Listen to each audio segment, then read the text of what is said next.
உலக பிரசித்தி பெற்ற சிதம்பரம் நடராஜர் கோவிலில் இன்று ஆணி திருமஞ்சன தேரோட்டம் நடைபெற்றது.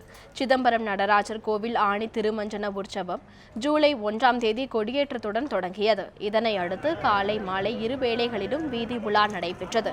இதில் ஆணி தேரோட்டமான இன்று தேர் கீழரத வீதிக்கு கொண்டுவரப்பட்டு தனித்தனியாக விக்கிரகங்கள் தேரில் வைக்கப்பட்டன.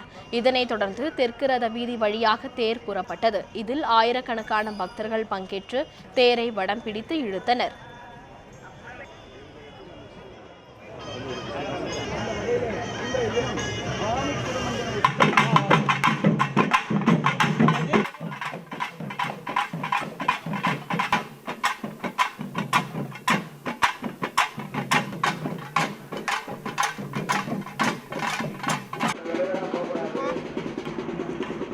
மேலரத வீதி வடக்கு ரத வீதி வழியாக வரும் தேர் மாலை 6 மணி அளவில் கீழரத வீதியை வந்து சேரும்.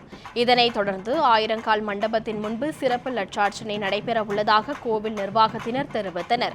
இன்று தேரோட்டத்தை முன்னிட்டு ஏராளமான பக்தர்கள் தேரோடும் பாதைகளில் கோலமிட்டும் சிவனடியார்கள் தேவார பாடல்களை பாடியும் இருந்தனர்.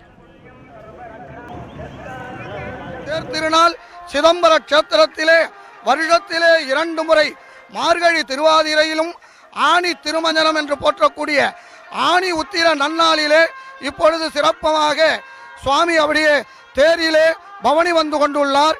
நாங்கள் வருஷம் இங்கே இந்த மாரி தேர் வரும்போது கோலம் போடுவோம். தேர் 4 வீதியை சுற்றி வரும்போது கோலம் போட்டால் அந்த தேருக்கு நாங்கள் செய்கிற கோலம் போடுற மாதிரி, நம்ம வீட்டுக்குள்ள சாமி வரும்போது கோலம் போடுற மாதிரி